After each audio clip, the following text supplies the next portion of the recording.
เฮากันได้ว่าถ้ามันแพงหลายก็ขุดเอาเองซะได้หาให้เพิ่นมาน้ำมันก็เป็นแล้วเนี่ยน้องชาลีแม่เพิ่นน่ะก็คือถ้าเฮาในซอยกันเอาสิมจกโบราณน่ะก็ขุดชะคอยชะไปทั้งหมดเตียงน่ะมีอยู่5 ล้านไว้เตียง5 ล้านแม่บ่สมมุติว่าเฮาปรับเฉพาะแต่มันช่วงมันที่เฮาเฮ็ดเทือนก่อนนะได้มาแล้วก็จังว่ากันเลยตัดสินใจไปเขาในเมือง อยากได้เงินก่อนคิดว่าสิได้เคยโทรบอกลูกสาวว่าคันแม่ได้เงินลายแล้วโฮมไว้เพราะว่าอยากได้ดินคือแบบนี้แหละแต่นี่เขาได้แล้วเขาก็ดีใจสิตั้งใจหาคือเก่าแหละเขาสิบ่ยอมถอยแล้วยังสิตัดสินใจไปอีกบ่หรือว่าจังไดคิดอยู่ว่ายังสิไปแบบไปซอกบอลใหม่อีกเพราะว่าแบบคือแบบนี้แหละเขาก็บ่มีเงินคือกันบ่คิดว่าสิเฮ็ดทางออกขนาดรู้สึกว่าดีใจที่มีทางผู้ใหญ่ใจบุญที่เมตตาสงสารลูกสาวในครอบครัวแบบให้ชีวิตใหม่สิ่งที่เขาแบบเขาต้องการแหละเขาหาบ่ได้แล้วมีคนมาหาให้แบบมาซื้อให้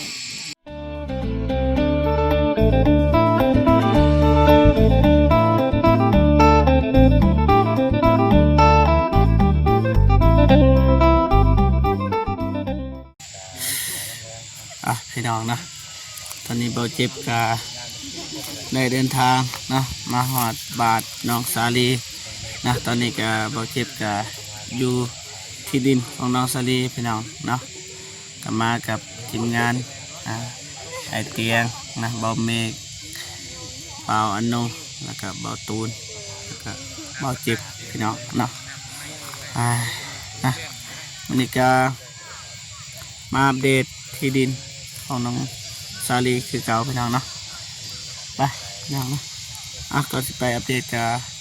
ก่อนอื่นเบิร์ดกับกราบทักทายสบายดีและสวัสดีเด้อพ่อแม่พี่น้องเบิร์ดสู่ครูสู่คนเนาะทางในลาวและก็ต่างประเทศเนาะก็ยินดีต้อนรับเข้าสู่ซองบ่าวเอาเจ็บคือเก่าพี่น้องเนาะโอเคไม่จะว่าเฮาไปกันเลยพี่น้องเนาะมาเบิ้งโดยไปโอเคพี่น้องเนาะทีมงานเฮาก็เคยมาถามเรื่องราคาที่จะปรับดินของน้องสาลีนะแต่ว่ารู้สึกว่ามันแพงพี่น้องนะเพราะว่ามันยากอยู่บนนี้พี่น้องต่อใหม่มีซองต่อพี่น้องเนาะก็เลยมันยากบนนี้แหละพี่น้องนะยามแรงพี่น้องนะพี่น้องนะโอเคคอยคำยำแรงพี่น้องนะ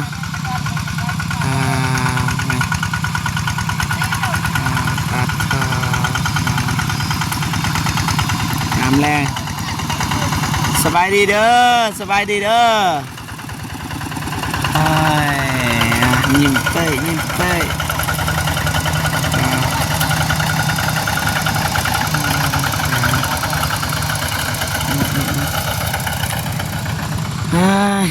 ยังเศร้าซึมพี่น้องเนาะอีกดนพี่น้องเนาะเพราะว่าทางทีมงานเฮาก็บ่มีงบพี่น้องเนาะมีแต่นำเบาเตียง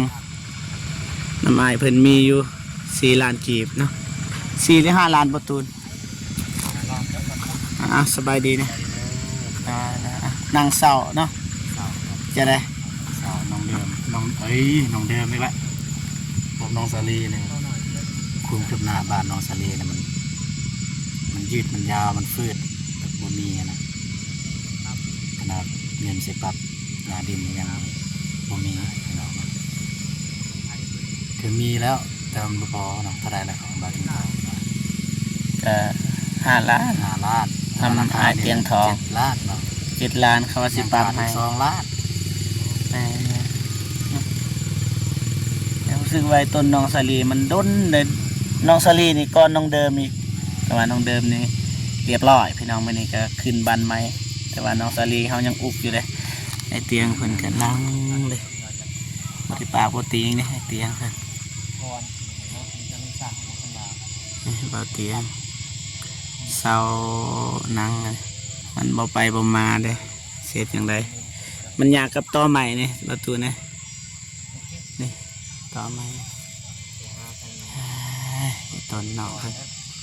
โดนไล่พี่น้องนะว่าทีมงานเฮาก็พยายามบางทีก็สิส่วนน้องสาลีกับแม่น้องสาลีนี่พากันขุดนี่แหละนี่คันขุดได้นี่ตัดได้รู้สึกว่ามันบ่แพงพี่น้องนะสิพาน้องกับแม่เพิ่นขุดเอาพี่น้องนะนะพี่น้องนะมีแต่ว่าเบาจิบสีไปทักทายแม่น้องสาลีนะเพราะว่าบ่ได้อัปเดตพี่น้องเนาะนับแต่แม่เพิ่นมาบ่เคยได้ถ่ายจากเทื่อนะแต่ว่าช่วงก่อนคลิปแรกคลิปโดนๆของเบาเจ็บเนี่ยเคยถ่ายอยู่แต่ว่าถูกลบไปแล้วพี่น้องเนาะแต่ว่าตอนนี้ก็สิมาอัปเดตใหม่พี่น้องสบายดีน้องสาลี โดยสบายดีเบิร์ดสุขีสุขคนเด้อ สบายดีแม่ สบายดีเด้อเบิร์ดสุขีสุขคนเด้อ คือกันแท้ ท้องมาป่ะเพราะว่าบอกกันแบบนี้พ่อ ไม่ได้บอกป่ะ โดย ไปนั่งไว้นั่งกันไปมานั่งลมกันก่อน พี่น้องต้องนั่งผิดทีเลย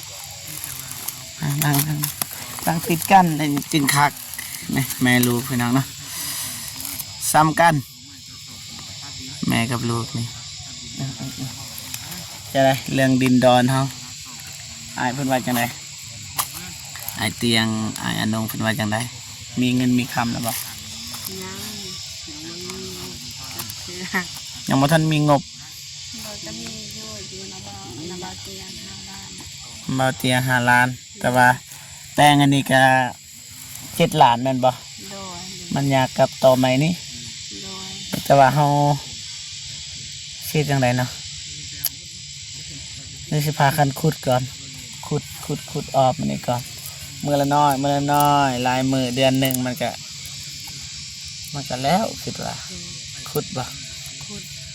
หาจกส่วน บ่มีเงินเลย แม่นบ่มีเงินแต่ว่าเฮากับทีมงานเฮาก็พยายามอยู่ได้พยายามอยู่แต่ว่ามันบ่มีนะแต่ว่ามันด้นรู้สึกว่าด้นดินน้องสาลีเนี่ยบ่แล้วจะเสียเฮาก็เต็มที่แล้วพี่น้องเอาสู้ไปนำกันแล้วก็บางทีก็บ่เจ็บแต่สมาขุดนำมาเบิ่งบางทีบ่ได้ขุดดอก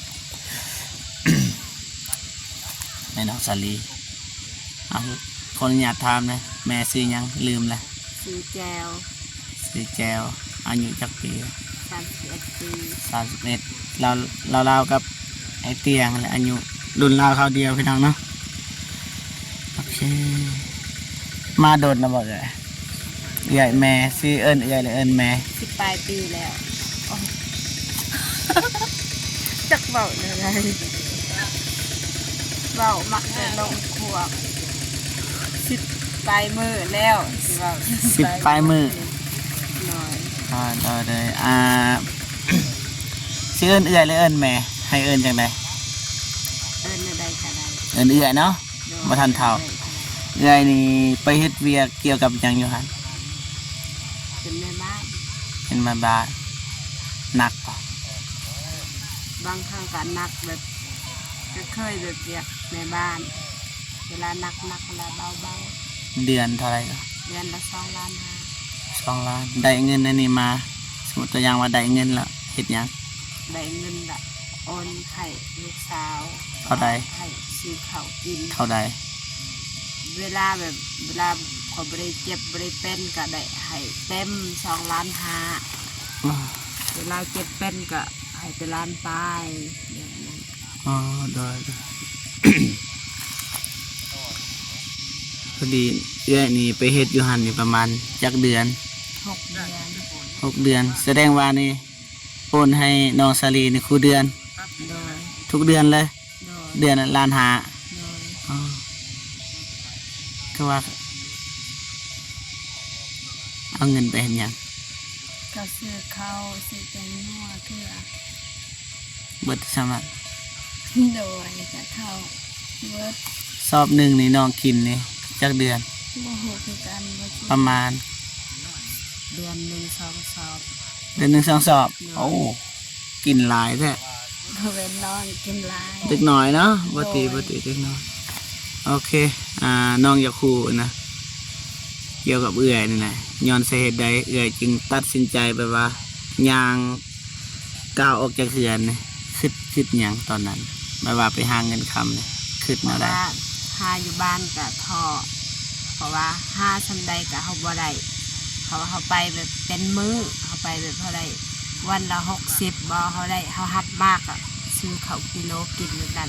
เขาบ่ได้ซื้อเขาวเต็มเป็นเป้าเป็นซอบก็เลยตัดสินใจไปเขาในเมือง อยากได้เงินก่อนคิดว่าสิได้เคยโทรบอกลูกสาวว่าคันแม่ได้เงินหลายแล้วโฮมไว้เพราะว่าอยากได้ดินคือแบบนี้แหละแต่นี่เขาได้แล้วเขาก็ดีใจสิตั้งใจหาคือเก่าหั่นแหละเขาสิบ่ยอมถอย ก็เวลาเอื่อยไปนี่เอื่อยบอกคิดอะไรเกี่ยวกับลูกหน่อยนะแบบว่าปะอยู่เฮือนนะครับน้องสาลี ก็อีต้นอยู่แต่ว่าคิดว่าคำตัวเองก็อยู่น้ำลูกน้ำเต้าแต่สิเอาหยังให้ลูกกินก็เลยตัดสินใจไปหาได้ทันใดแบบพาไข่ขอให้น้องๆไปอึดเขาวกิน อืมโอเคพอเข้าใจอยู่ใจอยู่อืมแล้วเอื่อยมานี่มันเหตุผลที่เอื่อยมาเพราะหยัง เหตุผลบ่แมนว่าบัดเอ่ยเห็นว่าน้องได้น้องชลีได้ดินได้หยังบ่แมนแบบนั้น เพราะว่าเหตุผลที่เอ่ยลงมาเพราะเอ่ยบ่เคยปะบ่เคยทิมลูก อ๋อ ไปหาเงิน เพราะว่าเลี้ยงลูก ลงมากับมาเฮ็ดเวียกมันแต่ลงมาก็บริยูมื้อนี้แหละพักก็ไปเฮ็ดเวียกเหมือนอยากซอยน้องชาลีเพราะว่าน้องชาลีก็เฮ็ดบ่ไหวน้องก็น้อย เอิ้นน้องแล้วปะเอิ้นน้องแล้วเอิ้น ๆก็ ลูก ลูกสาวแต่แบบให้ทางเอื้อยน้องหันเอิ้นน้องชาลีก็เอิ้นถึงนั้นก็ได้ นั่นได้น้องนี่เอิ้นน้องก็เลยว่าน้องนำ โดย แล้วเอื่อยยังสิตัดสินใจไปอีกบ่หรือว่าจังได คิดอยู่ว่ายังสิไปแบบไปซอกบอลใหม่อีก เพราะว่าแบบคือแบบนี้แหละเฮาก็บ่มีเงินคือกันบ่คิดว่าสิเฮ็ดทางออกหั้นนะ มีทางออกหนึ่งเดี๋ยวคันดุเด้อเบาเจ็บสิพายเฮ็ดมีบ่ดินนิดหน่อยประมาณอยู่ประมาณซ้ำนี่แหละมีบ่ดินเขายืมซ้ำยืมได้มีบ่ บ่มีไผให้ นี่บอลเนี่ยแต่ว่ามันหน่อยนะแถวห้วยนี่นะหนึ่งอยากให้หนึ่งอยากให้เอื่อยนี่ปลูกผักถั่วผักยาวอะนะยาวๆแล้วก็ปลูกมะแตงปลูกผักกาดคันมีดินซ้ำนี่นี่โอเคเดี๋ยวสิพาซื้อในมันแนวมันแล้วก็เฮ็ด แล้ว บัน แต่กี้เฮาเคยเฮ็ดอยู่แบบแถวแคมป์ห้วย อืม เขาบ่ได้กินเขาลักไปกินเบิดพวกเด็กน้อยแบบเขาเวลาเขาไปหากินเขาเลี้ยงเครียดแบบ อ๋อ นั้นแล้วเขาบ่มีหัวมันแม่นดินเขาเองคันดินเขาเองติดเฮือนบ่เป็นหยังแบบนั้น เขาบ่กล้า นั่นนั่นก็บ่มีแล้วสัตว์คิดว่ามีดินสิพาเฮ็ดให้เจ้าปลูกผักถั่วหลายๆนะจะปลูกนี่เฮ็ดเป็นนั่นน่ะขัวนี่จะเฮ็ดงามๆมันก็เป็นจะก็ขายได้ มีผักกาดมักแตงกล้วยหยังมันงามมันเอาก็ไปขาย ความพันเอื้อยคิดว่าคันตัวเองมีเฮือนมีดินเพราะว่าอยากขายเครื่องอยากพาน้องๆมีความสุขแบบนั้น เ แม่นมันจะคลายเครื่องแต่ว่าเงินเฮาบ่มี แม่นก็ย้อนว่าเฮาบ่มีเฮาก็เลยมีแต่คิดเอา มันจะเฮ็ดอันนี้แหละจะเฮ็ดจังไดตัวอย่างว่ามีเงินมีอันนั้นแล้วอยู่นี่ขายเครื่องอยู่นี่ก็บ่มีไผซื้อนี่ดินน้องสาลีนี่มันอยู่นอกสุดพี่น้องนะแต่ว่าธรรมศาสตร์ก็โอเคอยู่แต่ว่าคันสิขายเครื่องก็มันแต่คนไปให้ไปหน้าแล้วจังสิซื้อเอาส่วนน้อยที่เข้ามาทางนี้ มีก็เขาก็ซื้อเขตนั้นเบิดแหละมันส่วนน้อยเด้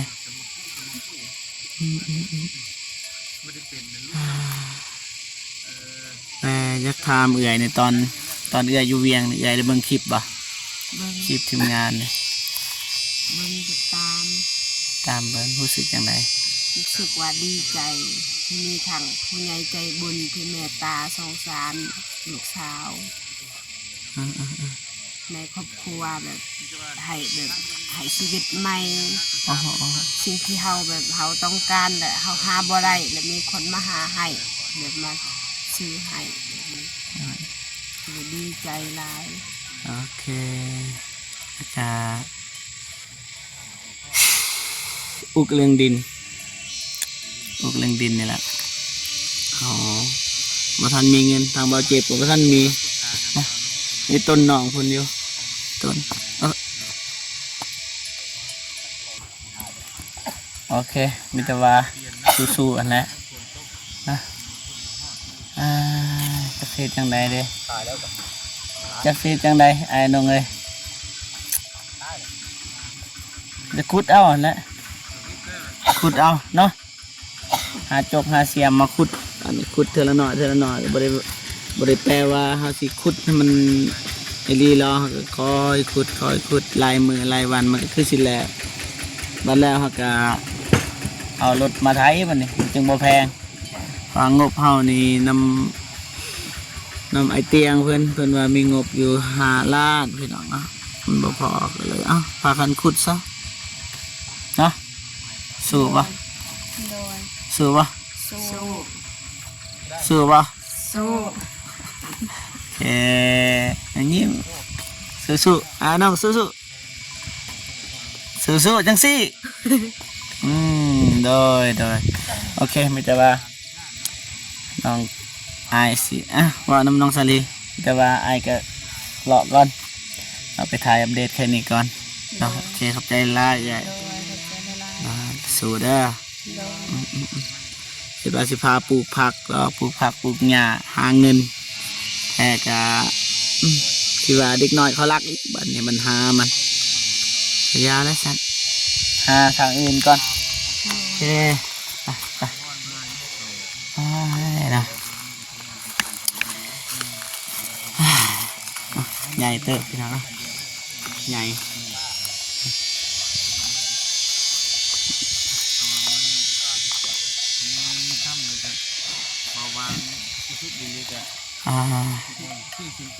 พ่อแม่นะไ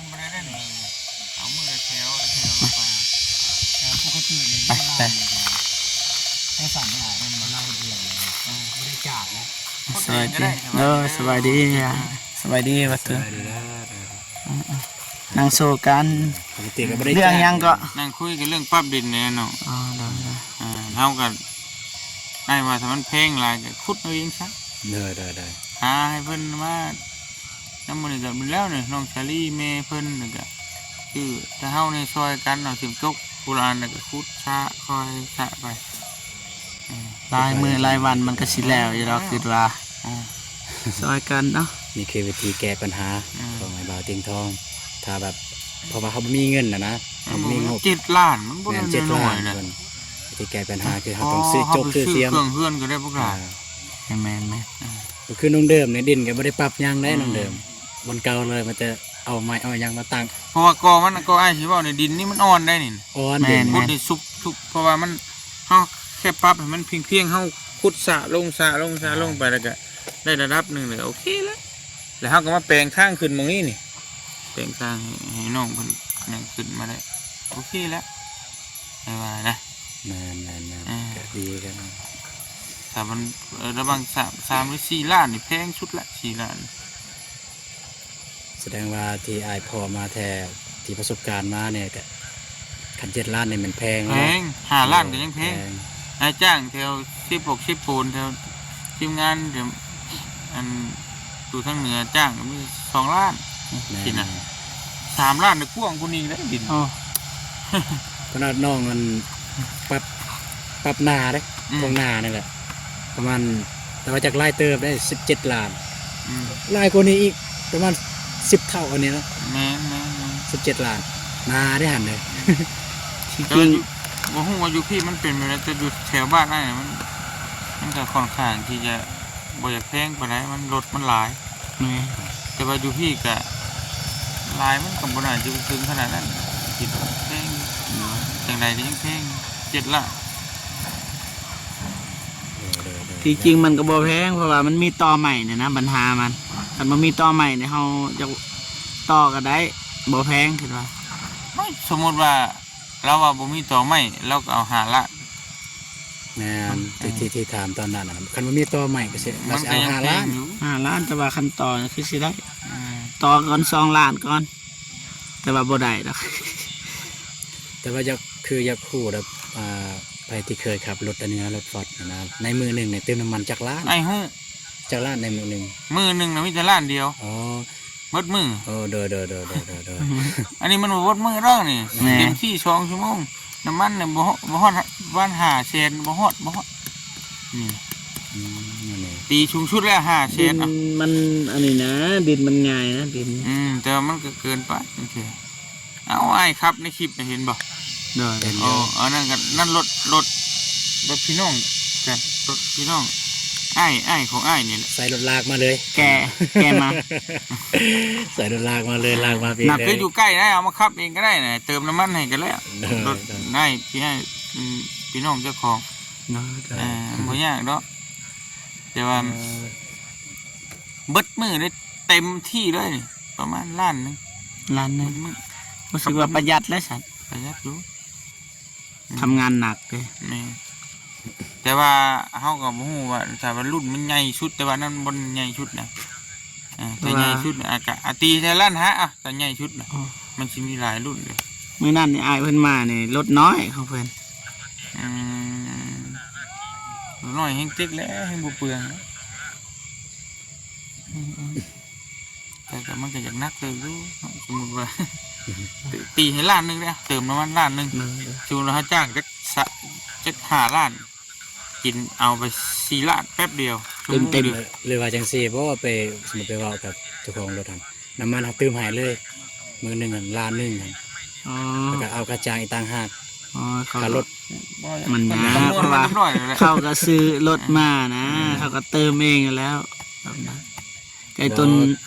ก็เพิ่นผู้อันสเปอร์รถอันนั้นแล้วก็เว้าอยู่ในคลิปน้องอยู่แล้วว่า7 ล้านนั่นแต่ว่าถึกแล้วแล้วว่าแล้วว่าคันเฮ็ดในมือเดียวบ่ได้รูปคันเฮ็ดอีกมือที่สองรูปแล้วว่า มันบ่รูปหรอก ยานมันบ่แล้วอันนั้น แล้วว่ายัน อันนี้ บ่ มื แล้วในมือเดียว อหนึงนี่สิบ่แล้วบ่เหลือแล้วมือเดียวบ่แล้ว รู้สึกว่าดนเลย ฮะ รู้สึกว่าดนน้องสาลีเลย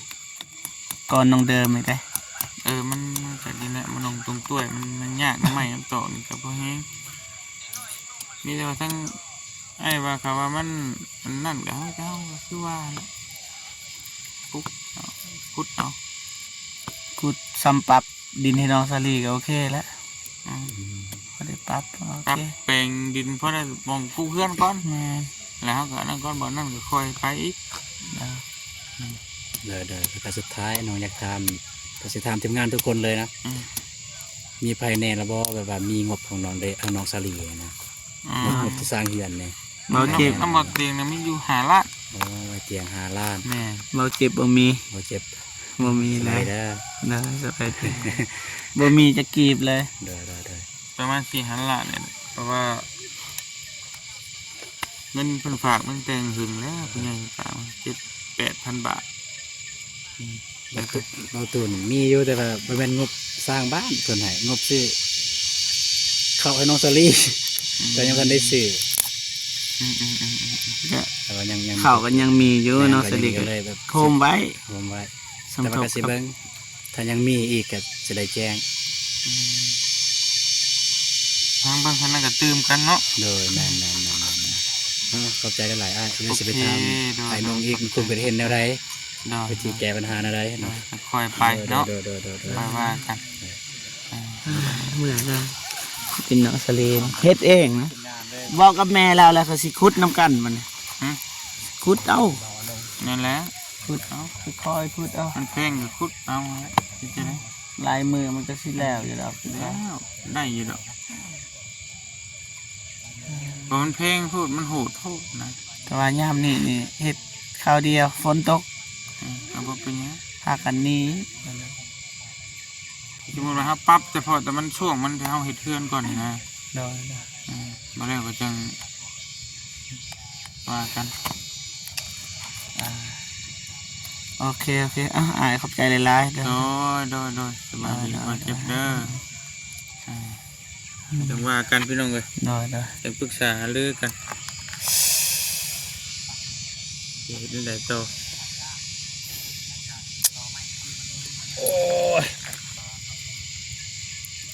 โอเคพี่น้องเนาะปรึกษากับทีมงานก็รู้สึกว่ายุ่งยากไปเบิดพี่น้องเนาะเอาคิดว่าสิขุดเอาพี่น้องเนาะจังไดก็ฝากน้องซาลีเพิ่นแหน่พี่น้องเอ้ยเราก็จักสิเฮ็ดจังไดล่ะพี่น้องเนาะอ่ะถือว่าสมควรพี่น้องเนาะจังไดก็ขอบคุณนะผู้ใหญ่ใจดีและ FC ทุกท่านที่เข้ามาให้กำลังใจน้องซาลีแล้วก็เบาเจ็บแล้วก็ทีมงานทุกคนนะจังไดขอให้ผู้ใหญ่ใจดีและ FC ทุกท่านนะจงมีแต่ความสุขนะสุขภาพแข็งแรงประสบผลสำเร็จในหน้าที่การงานไปที่ใดก็ขอให้ปลอดภัยนะอย่าเจ็บอย่าจนร่ำรวยยิ่งขึ้นไปเด้อสาธุนะ